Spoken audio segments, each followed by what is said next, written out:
충청북도가 코로나19 극복을 위한 3차 추경을 편성했습니다.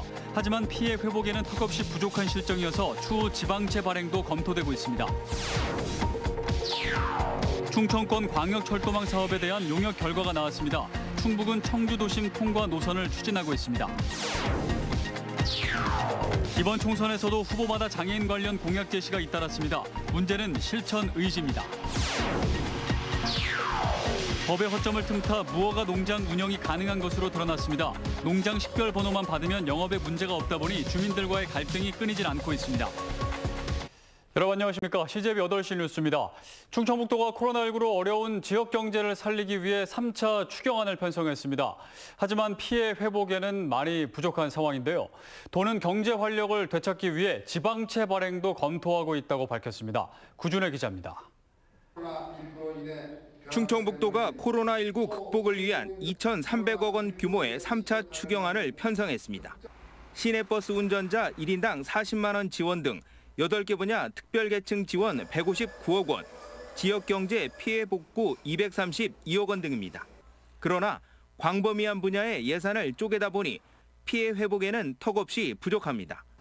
청주 우진교통의 경우 14억 5천만 원의 특별 재정 지원을 추가로 요청한 상태입니다. 전혀 실효성이 없는 대책이라는 겁니다. 그래서 충청북도는 좀 더 과감하고 그리고 결단 있고 시의성 있는 대책을 제시해야 된다고 생각합니다. 충청북도가 코로나19 피해 극복을 위해 지금까지 편성한 3차례 추경 예산은 모두 3,856억 원. 도는 2월 예산과 예비비, 행사 취소 등 불효불급한 예산을 최대한 전환했다고 밝혔습니다. 문제는 더 이상의 추가 재원 마련이 쉽지 않다는 겁니다. 차별 추경을 하고 나서도 또 계속 어려움이 나타나고 그러면 아까 말씀드린 대로 지방채를 내서라도 재정의 역할을 찾아보겠습니다. 도의회도 경제 피해가 단시일 내 끝나기 어렵고 분야별 피해 시기가 다른 만큼 지속적인 재정 지원이 필요할 것으로 보고 있습니다. 이미 계획된 예산에 대폭 수정을 시사했습니다. 불효한 사업들, 이런 사업들에 대한 좀 구조조정을 통해서 그러니까 재정적인 구조조정이 좀 필요하지 않겠나. 이런 측면에서 집행부가 요구한다면 저희 의회에서는 충분히 거기에 대해서 같이 논의하고 상의할 수 있다. 충청북도가 빠듯해진 살림살이에 적극적인 재정 지원 의지를 밝힌 만큼 충격을 최소화할 수 있는 지혜가 필요해 보입니다. CJB 뉴스 구준혜입니다. 충청권 광역철도망 사업으로 과연 청주도심을 가로지르는 철도가 놓여질지 관심이 모아지고 있습니다. 아직까지 지자체별로 구상하는 방안은 각기 다르지만 이번 선거에서 모두 여당 국회의원이 당선되면서 사업에 속도를 낼 것으로 기대되고 있습니다. 이태영 기자입니다. 충청권 광역철도망 2단계 사업은 대전과 세종, 청주공항을 연결하는 사업입니다. 충북에서 관심이 모아지는 부분은 이 철도망이 과연 청주 도심을 관통할지 여부입니다. 대전 1호선에서 시작된 노선이 세종청사와 조치원을 거쳐 오송에 이르는 건 사실상 결정된 것과 다름없지만 충북은 오송역 이후 기존 충북선이 아닌 가로수터널과 상당공원을 지나 청주공항으로 이어지는 새로운 노선안의 마련을 적극 요구하고 있습니다. 최근 충북과 대전, 세종이 의뢰한 연구 용역 결과에서는 이 안을 포함해 20여 가지 노선안이 제시된 것으로 알려졌습니다. 연구 용역 결과를 토대로 당장 이번 주 행정중심 복합도시건설청 주관하에 3개 지자체가 논의에 나설 예정인 가운데 충북이 다른 자치단체들을 어떻게 설득할지 여부가 관건입니다. 충청권 전체를 하나의 생활권으로 묶는 그런 의미와 기능들이 있거든요. 인구가 밀집돼 있는 지역의 이 시민들이 많이 편리하게 이용할 수 있도록 노선을 구축해야 됩니다. 이번 총선 결과 충청권에서는 민주당이 압승을 거둔 만큼 여당 내 정책 조율과 속도감 있는 추진력에도 기대가 모아지고 있습니다. CJB 뉴스 이태현입니다. 우리 사회에서 장애인 차별 문제는 끊임없이 제기되어 왔지만 아직도 가야 할 길이 멉니다. 오늘 4월 20일 장애인의 날을 맞아 충북 장애인들이 바라는 점은 무엇인지, 이번 21대 국회 당선인들이 제시한 장애인 관련 공약은 무엇인지 짚어봤습니다. 안정원 기자의 보도입니다. 충북 장애인 차별 철폐연대 공동투쟁단이 충북도청 앞에 모였습니다. 40번째 장애인의 날을 맞아 장애인이 겪고 있는 차별을 알리고 대책 마련을 요구하기 위해서입니다. 왜 기본권에 대해서 우리는 이한테 차별받고 그한테 살아야 하는 건지 몰라요. 이들이 도에 제출한 정책 요구안은 크게 8가지. 코로나19에 따른 재난안전 대책과 이동권 확대 등 충북 장애인의 안전을 보장하고 각종 차별을 반대하는 내용들입니다. 하지만 현실은 예산 문제로 매년 제대로 받아들여지지 않고 있습니다. 이런 현실을 저희는 20년 동안 계속 부르짖었음에도 불구하고 아직도 도는 시는 귀담아 듣지 않습니다. 끊임없이 반복되는 장애인 문제 해결을 위해 21대 국회 충북 당선인들은 어떤 공약을 발표했을까? 장애인 관련 지역구 공약은 총 9개로 당선인 8명 중 5명이 제시했습니다. 항목별로는 시설 확충이 5개로 가장 많았고 금전적 지원이 3개, 이동권 보장 공약이 1개로 그 뒤를 이었습니다. 거북이 걸음입니다. 그때뿐이에요. 선거용이죠. 그러니까 쉽게 얘기하면. 그리고는 남 올라가. 굉장히 더디게 가는 거죠. 이상적인 공약은 끊임없이 나오고 있지만 실질적인 제도 개선은 희박한 게 현실입니다. 공약 제시보다 더 중요한 것은 공약 이행입니다. 이 말뿐인 구호에 그치지 않도록 현실화에 더욱 힘써야 할 것입니다. CJB 뉴스 안정은입니다. 돼지로 축산업을 할 때 축산물의 안전성 확보와 효율적인 방역 등을 위해 농장 식별 번호를 받아야 합니다. 그런데 무허가 농장이라도 이 식별 번호를 받는 데는 문제가 없다고 하는데요. 이 앞뒤가 맞지 않는 제도적 허점 때문에 주민들이 고통받는 현장, 진기훈 기자가 집중 취재했습니다. 지난해 3월 문을 연 영동군의 한 돼지 농장. 인근 주민들은 분뇨 등으로 인한 악취와 지하수 오염 등의 피해가 발생했다며 분통을 터뜨립니다. 저 위에서 저기 다 내려오잖아. 옆에서라도 냄새라더니 다.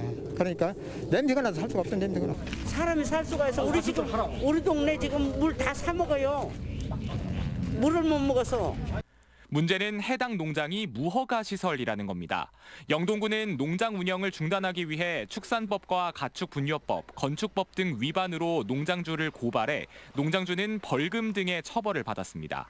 하지만 해당 농장의 불법 영업은 계속되고 있습니다.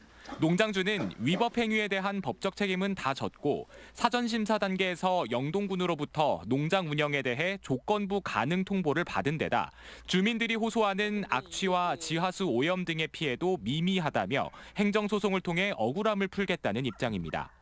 허가 내줄 조건이 안 내주니까 자연적으로 불법이 된 거잖아. 내가 작동한 장소에서 허가 신청서를 낸 게 잘못된 거냐 이거요. 그럼 마을 주민들이 반대하면 무조건 안 내주는 게 맞네. 군은 사전심사는 통상적 절차일 뿐 정식 허가와는 전혀 다른 문제라며 해당 농장은 무허가 시설이라고 선을 긋습니다. 하지만 돼지 출하 등에 필요한 농장 식별 번호만 있으면 축산업을 하는데 별 문제가 없기 때문에 영동군의 행정 조치가 먹히질 않고 있는 겁니다. 무허가 축산업으로는 농장 식별 번호를 주지 말아야 된다 이런 조항만 있으면은 농장 식별 번호가 없으면 거래가 안 돼요. 그럼 못 하겠잖아요, 이게를. 현재 농장주는 영동군을 상대로 행정소송을 예고한 상황. 이게 대법을 갈 거란 말이에요. 그러면 또 한 1년 걸려. 그러면 한 3년, 4년 동안 우리는 똥물을 먹으란 얘기예요. 이게 뭐예요? 현행법의 허점 속에 버젓이 영업하는 무허가 농장으로 인한 갈등만 커져가고 있습니다. CJB 뉴스 진기훈입니다.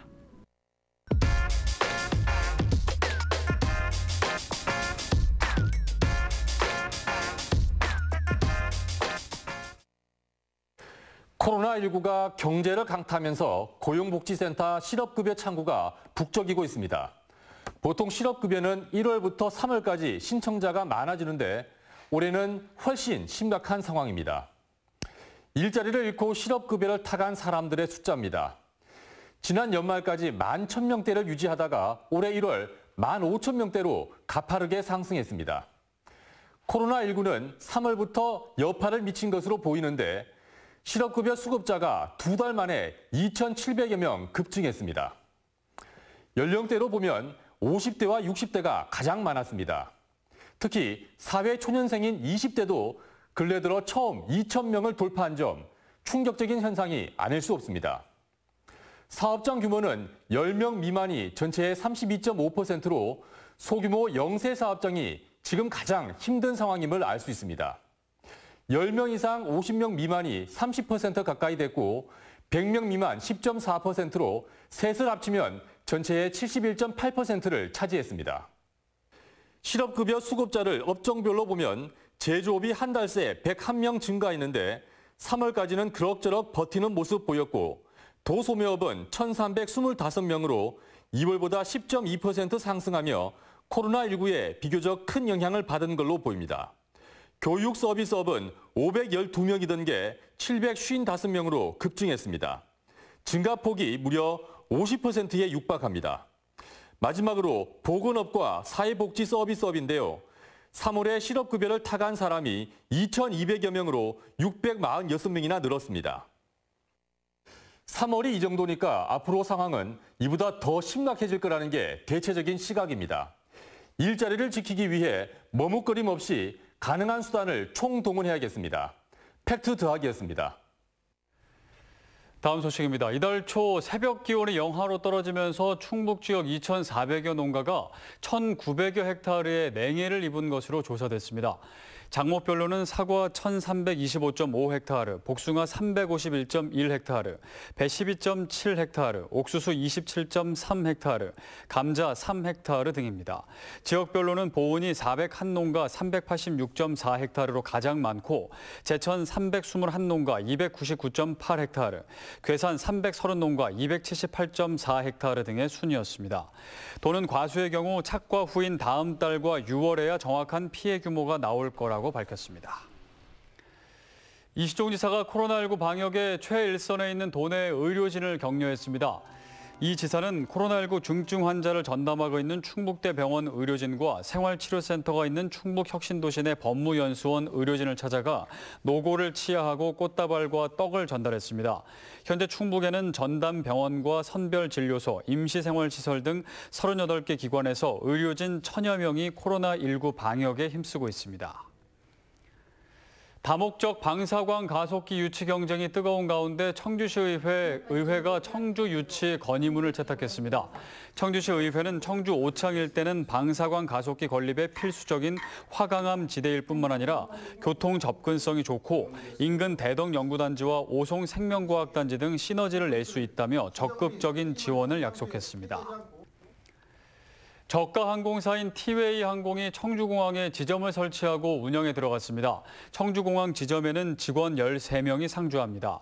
티웨이 항공은 청주에서 제주 노선을 25일부터 5월 말까지 매주 4차례 운항하고 6월부터는 청주에서 중국 옌지 노선을 신규 취항할 계획입니다. 청주 우진교통 노동조합은 오늘 충북도청에서 기자회견을 열고 코로나19에 따른 충청북도의 조건 없는 재정 지원을 촉구했습니다. 조합원들은 충북도가 시내버스에 대한 소극적 재정 지원을 발표하고 그마저도 대부분 청주시에 떠넘겼다며 도 차원의 특별 재난지원금을 즉시 지급해야 한다고 말했습니다. 충북지방병무청은 코로나19로 중단했던 병역 판정 검사를 오늘부터 재개한다고 밝혔습니다. 이는 검사가 잠정 중단된 지 2개월 만의 조치로 현역병을 차질 없이 충원하고 병역 이행 민원을 최소화하기 위해 마련됐습니다.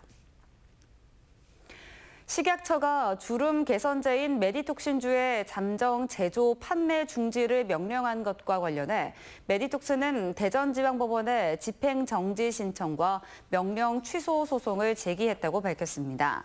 메디톡스는 오늘 입장문을 통해 식약처 명령은 공중위생상의 위해를 초래한다는 것을 전제로 하고 있지만 이와 관련된 제품은 이미 오래전에 소진돼 더 이상 존재하지 않는다고 밝혔습니다.